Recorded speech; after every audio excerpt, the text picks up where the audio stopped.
Intake building projects limited का आ रहा है आईपीओ। आज के सिंगल वीडियो में मैं इस आईपीओ के रिलेटेड सारे इंपॉर्टेंट पॉइंट आपके लिए कवर कर दूंगा। कुछ ऐसे पॉइंट भी करूंगा कवर जो इस वीडियो के अलावा आपको कहीं पे भी नहीं मिलेंगे, तो इस वीडियो को लाइक कर दीजिएगा। सेटअप आपको थोड़ा सा अलग लिख रहा है बिकॉज मैं अभी वेकेशन पे आया हूं। नेक्स्ट वीक से आपको नॉर्मल जो सेटअप हमेशा मिलते थे वो मिलने स्टार्ट हो जाएंगे, पर ये इंपॉर्टेंट था आईपीओ आपके लिए कवर करना, तो मैं कवर करके दे रहा हूं। स्टार्टिंग में मैं बात कर देता हूं जीएमपी यानी कि as per sources grey market premium क्या चल रहा है, ताकि आपका इस आईपीओ में इंटरेस्ट बढ़ सके।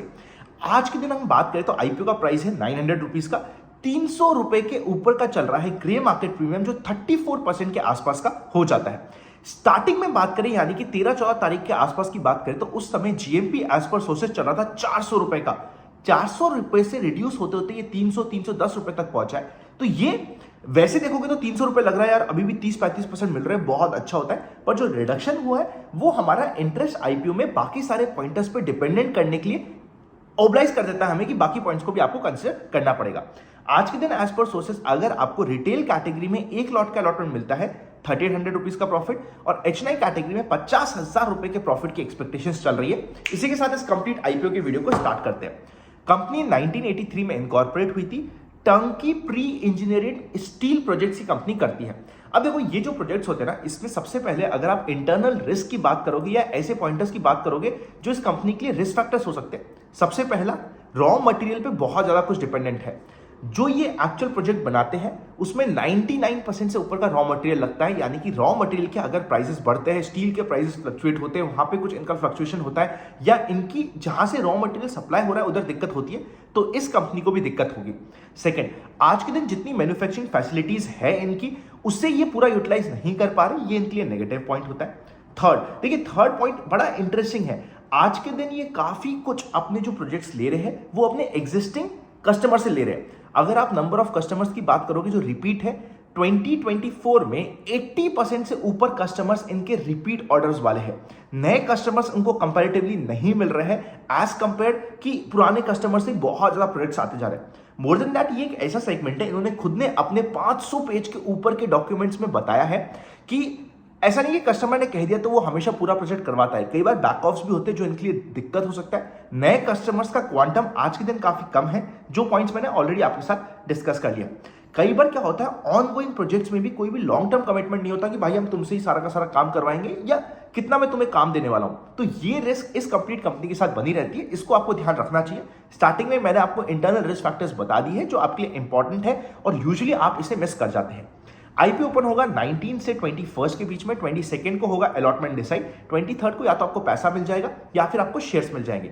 कई बार ना कुछ बैंक्स में पैसा मिलने में डिले हो रहा है। अगर आपके बैंक में हो रहा है तो मुझे कमेंट करके बताइएगा, मैं जानना चाह रहा हूं जेन्युइनली कहां पे डिले हो रहा है। कुछ करते हैं सॉल्यूशन, कुछ सोचते हैं कि कैसे हम इसे इंप्रूव कर सकते हैं, या हम हमारी बात रख सकते हैं कि भैया बैंक वाले यार तुम टाइम पे तो दो, वरना मैं आपको सजेस्ट कर सकता हूं कि कौन से बैंक में आपको इमीडिएटली पैसा मिल रहा है, ताकि आपके लिए पैसा रिलीज बहुत जल्दी हो जाए और आप अगले आईपीओ में यूज भी कर पाए। 26 को लिस्टिंग की डेट है। यहां पे एक लॉट होने वाला है 16 शेयर्स का, 14,400 रुपीज का एक लॉट रिटेल कैटेगरी में। एचएनआई स्मॉल में आपको 14 लॉट्स के लिए अप्लाई करना पड़ेगा, एचएनआई बिग में 70 लॉट्स के लिए अप्लाई करना पड़ेगा। जिस साइज का ये आईपीओ है, अच्छा खासा ओवर सब्सक्राइब होने वाला है, तो हर एक कैटेगरी की जो मिनिमम रिक्वायरमेंट है उससे ज्यादा आपको अलॉटमेंट के लिए अप्लाई करने का कोई सेंस नहीं बनता है। 600 शेयर्स का छोटा सा, मतलब 600 करोड़ का एक आईपीओ है, बहुत छोटा सा। 200 करोड़ है फ्रेश इशू, बाकी सारा का सारा है ओएफएस। एनएसई बीएसई दोनों पे लिस्टिंग होने वाली है। 85 रुपीज का डिस्काउंट है एम्प्लॉयज के लिए। अगर आप एम्प्लॉय नहीं है, कई बार मैं क्या देखता हूं, कुछ लोग एम्प्लॉय नहीं होते फिर भी वो मस्ती में एम्प्लॉय कोटा में डाल देते हैं, भैया तुम्हें नहीं मिलेगा अलॉटमेंट। ये गड़बड़ मत करना, बाद में बहुत दिक्कत होगी। 850 से 900 रुपीज का है price band. Cut off price retail category में, एचएनआई कैटेगरी में 900 रुपए के प्राइस को आपको टाइप करना पड़ेगा। अब हम इससे पहले आगे जाए, आप में से कई लोग कई बार इंटरेस्टेड हो सकते हो कि प्री आईपीओ में हम कैसे काम कर सके। ऐसी कंपनी जिसके आईपीओ आने वाले और हमें नाम पता भी है बड़ी बड़ी कंपनीज के, उसमें हमें काम करना है, तो उसके लिए आप इनक्रेड मनी को यूज कर सकते हो। उसका लिंक मैं आपके लिए डिस्क्रिप्शन में लगा दूंगा। और अगर अभी तक आपके पास डीमैट अकाउंट नहीं है, free demat account open links भी आपको डिस्क्रिप्शन में मिल जाएंगे। 50% इस आईपीओ में होने वाला है क्यूआईबी, 35% रिटेल एंड बैलेंस 15% होने वाला है एचएनआई कैटेगरी। फाइनेंशियल चेकआउट करोगे तो एसेट्स 500 करोड़ से बढ़ते बढ़ते 2 सालों में 750 करोड़ के ऊपर हो गए, अच्छे हैं। रेवेन्यू की ग्रोथ रेट 2023 वर्सेस 2024 में रफली आपको 15% की मिल जाएगी। प्रॉफिट आफ्टर टैक्स की ग्रोथ रेट 6% की मिलेगी 2023-2024 में। पर एक मेजर जंप आया था इनका 2022 वर्सेस 2023 में, 17 करोड़ से 80 करोड़ पे पहुंच गया था। आप सोचोगे यार 4 गुना प्रॉफिट कैसे हो गया एक साल में। इनके कुछ बड़े प्रोजेक्ट्स मिले थे, वो प्रोजेक्ट्स आज भी कंटिन्यू हो रहे हैं, इसीलिए इनका रिपीट ऑर्डर बहुत ज़्यादा है। जब ये प्रोजेक्ट्स चले जाएंगे, क्या उसके बाद भी रिपीट ऑर्डर बना रहेगा, काम चलता रहेगा? एक बड़ी रिस्क होती है जो आपको स्टडी करनी चाहिए।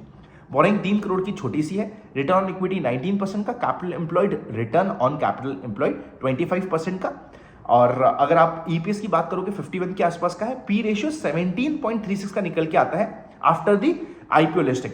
ये आपको पी रेशियो काफी अट्रैक्टिव लग सकता है बिकॉज इनको अभी रिसेंटली कुछ ऑर्डर्स मिले जिसकी वजह से इनका प्रॉफिट बढ़ गया है और वैल्यूएशंस काफी कम हो गए।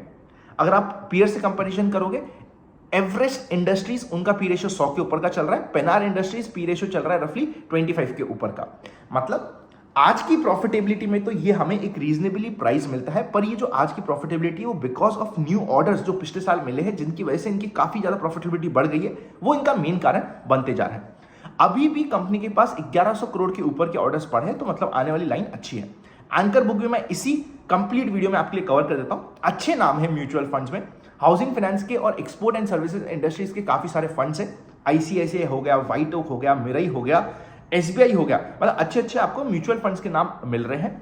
अदर देन म्यूचुअल फंड्स कुछ नाम है बट उनका एलोकेशन इतना छोटा है कि मुझे वो नाम आपको बताने की इच्छा नहीं कर रही, क्योंकि नाम बड़े हैं। आप नाम देख के बोलोगे यार क्या क्या नाम लेके आए हैं, पर क्योंकि उनका एलोकेशन बहुत छोटा है, तो क्योंकि एलोकेशन बहुत छोटा है, इतने बड़े नाम है बट उसका आपको ज्यादा फायदा या फिर आपको उससे जज मिसजज नहीं होना चाहिए, इसलिए मैं वो नाम आपके साथ शेयर नहीं कर रहा। आपकी रेफरेंस के लिए पूरी लिस्ट में आपके लिए पिन कमेंट में या डिस्क्रिप्शन में डाल दूंगा, आप चेकआउट कर सकते हो। तो ये हो चुका है कंप्लीट आईपीओ का रिव्यू। हमने सारे पॉइंट्स कवर कर लिए, रिस्क कवर कर ली, क्या पॉजिटिव से कवर कर लिया, वैल्यूएशन जिस पे आईपीओ लाने की कोशिश कर रहा है रीजनेबल लग रही है। ग्रे मार्केट प्रीमियम आज के दिन आपके साथ है 30% के ऊपर का, जो एक अच्छा ग्रे मार्केट प्रीमियम होता है। मैं पर्सनली इस आईपीओ को डिटेल में स्टडी करने वाला हूं।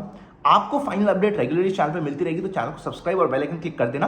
प्लस कई बार क्या होता है, मैं ट्रैवल कर रहा हूं या कभी पॉसिबल नहीं हो पाता, तो मैं सीधा टेलीग्राम चैनल पे डाल देता हूं आपके लिए। ओरिजिनल को ही फॉलो करिएगा, हजारों फ्रॉड बने हुए, ओरिजिनल का लिंक आपको डिस्क्रिप्शन में मिल जाएगा रेगुलर अपडेट्स के लिए। मेरा फाइनल कंक्लूजन इस आईपीओ का ये बन रहा है, मैं एक्साइटेड हूं इस आईपीओ के लिए, इंटरेस्टेड हूं, स्टडी करने वाला हूं। कैटेगरी कौन सी होगी, कैसे होगी, क्या अप्लाई करूंगा, वो मैं डिपेंडेंट रखूंगा। कितना सब्सक्रिप्शन मिल रहा है, आई थिंक सब्सक्रिप्शन भी इसमें अच्छा आना चाहिए। रिटेल कैटेगरी में 10 गुना के ऊपर का सब्सक्रिप्शन और एचएनआई कैटेगरी में भी 8-9 गुना के ऊपर का सब्सक्रिप्शन तो लग रहा है कि ये बहुत एविडेंट है और होना चाहिए। इसलिए ये आईपीओ में काफी अच्छे से स्टडी करने वाला हूं। अपने ओपिनियन को आप कमेंट डाल के बता दीजिएगा। मैंने सारी डिटेल्स जितनी भी आपको रिक्वायर्ड थी कंप्लीट आईपीओ को स्टडी करने के लिए बता दी है। मैंने इस आईपीओ में, क्योंकि मैं आपको स्क्रीन पे ज्यादा कुछ नहीं दिखा पाया, इंपॉर्टेंट डॉक्यूमेंट्स के लिंक मैं आपके लिए डिस्क्रिप्शन में डाल दूंगा, वहां पे जाके आप खुद अपने लिए इंपॉर्टेंट डॉक्यूमेंट्स को स्टडी कर सकते हैं। मेरा एक्साइटमेंट इस आईपीओ के लिए आपको दिख गया होगा। मैं कोई बायस्ड रिव्यू नहीं बना रहा हूं, जो मुझे लग रहा है वो मैंने आप तक पहुंचाई है बात।